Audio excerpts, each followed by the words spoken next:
కూతురి మానసిక శారీరక స్థితి సరిగ్గా లేదని ఎన్ని హాస్పిటల్స్ తిరిగినా నయం అవ్వట్లేదని తీవ్ర మానసిక వేదనకు గురైన తల్లిదండ్రులు ఆత్మహత్య చేసుకుని ప్రాణాలు కోల్పోయిన ఘటన గుంటూరు జిల్లాలో వెలుగు చూసింది.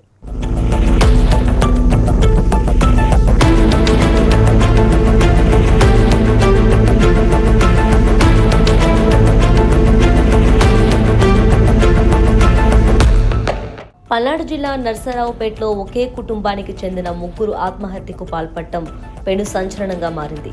భార్యాభర్తలు సహా 3 ఏళ్ల చిన్నారికి మత్తు ఇంజెక్షన్ చేసుకుని ప్రాణాలు తీసుకున్నారు. డాక్టర్ భార్య కుమార్తె ముందే చనిపోగా డాక్టర్ గోపి ఆసుపత్రిలో చికిత్స పొందుతూ ప్రాణాలు కోల్పోయారు.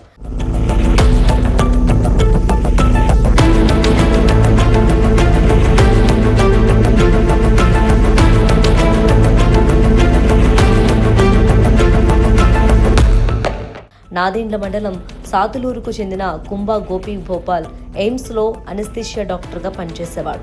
అదే హాస్పిటల్లో శ్రీ సత్యసాయి జిల్లా ధర్మవరానికి చెందిన శంకర్ కుమారి నర్సుగా పనిచేసేది. వీరి పరిచయం ప్రేమగా మారింది. ఇద్దరు ఇరు కుటుంబాలను ఒప్పించి పెళ్లి చేసుకున్నారు. వీరికి ఒక పాప పుట్టింది. ఆమెకు 3 ఏళ్లు.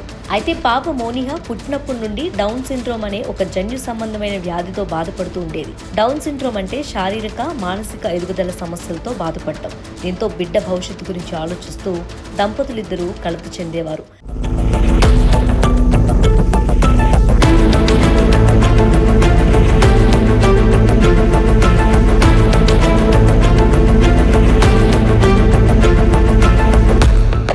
శంకరి కుమారి పాపతో కలిసి 20 రోజుల క్రితం శ్రీ సత్యసాయి జిల్లా ధర్మవరంలోని పుట్టింటికి వెళ్ళింది. గోపి కూడా 2 రోజుల క్రితం భోపాల్ నుంచి వచ్చారు. గోపి భార్యను బిడ్డతో సహా నర్సరావుపేటకు పిలుచుకొని లాడ్జ్లో దిగారు. ముగ్గురు స్థానికంగా ఉన్న ఓ లాడ్జ్లో రూమ్ తీసుకున్నారు. మత్తు ఇంజెక్షన్ తీసుకొని చనిపోతున్నామంటూ ఫోటోలు తీసిన గోపి తన సోదరికి వాట్సాప్లో పంపారు. వెంటనే కుటుంబ సభ్యులు అప్రమత్తమై లొకేషన్ ఆధారంగా లాడ్జికి వచ్చి చూడగానే ముగ్గురు అపస్మారక స్థితిలో కనిపించారు.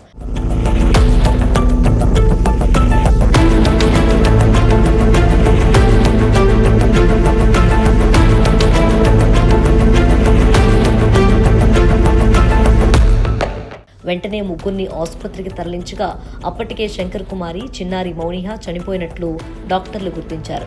గోపి పరిస్థితి విషమంగా మారింది. డాక్టర్లు వైద్యం అందిస్తుండగా గోపి మృతి చెందారు. ఒకే కుటుంబంలో ముగ్గురు ఇలా ఆత్మహత్య చేసుకోవటం తీవ్ర విషాదాన్ని నింపింది. 3 ఏళ్ల కుమార్తె గురించి ఆలోచించి పాప పడుతున్న ఇబ్బందులను చూసి మనోవేదంతో ఇలా ప్రాణాలు తీసుకున్నారని చెబుతున్నారు. దినేష్ లాడ్జిలో ఒక ఫ్యామిలీ సూసైడ్ చేసుకున్నారనే సమాచారం మీద ఇక్కడికి రావడం జరిగింది. ఇక్కడ రూమ్ నెంబర్ 304ని నిన్న నైట్ అరౌండ్ 10 o'clock ఆ టైంలో కుంభా గోపి అనే ఆయన రూమ్ని తీసుకోవడం జరిగింది. మనకు అందుతున్న సమాచారం మేరకు కుంభా గోపి అనే ఆయన భోపాల్లో అనస్థీషియా డాక్టర్గా వర్క్ చేస్తూ ఉన్నారు. ఆయన లవ్ మ్యారేజ్ చేసుకున్నారు. 3 years పాప కూడా ఉంది.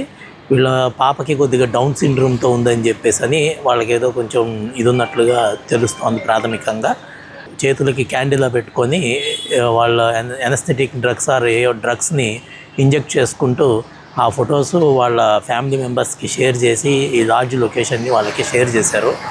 దానిలో వాళ్ళు లాడ్జ్లోకి ఇనీషియల్గా చనిపోయిన డాక్టర్ గోపి గారు వాళ్ళ బ్రదరు వాళ్ళు వచ్చి ఇనీషియల్గా ఆ రూమ్ని అది వెరిఫై చేసి వాళ్ళని ఇమీడియట్గా లైఫ్ లైన్ హాస్పిటల్కి షిఫ్ట్ చేయడం జరిగింది ముగ్గురిని. ఇలా డౌన్ సిండ్రోమ్తో మన దేశంలో ఏటా 13 లక్షల మంది జన్మిస్తున్నారని అంచనా. డౌన్ సిండ్రోమ్తో పుట్టే పిల్లల్లో శారీరక సామర్థ్యం కూడా తక్కువగా ఉంటుంది. తక్కువ రోగనిరోధక శక్తిని కలిగి ఉంటారు. అలాగే పుట్టుకతోనే గుండె సమస్యలు, మూర్ఛ, థైరాయిడ్ వ్యాధులు వంటి సమస్యలు ఉండే అవకాశం ఉంది. కొందరిలో లుకేమియా వంటి భయంకర రోగాలు కూడా ఉండొచ్చు.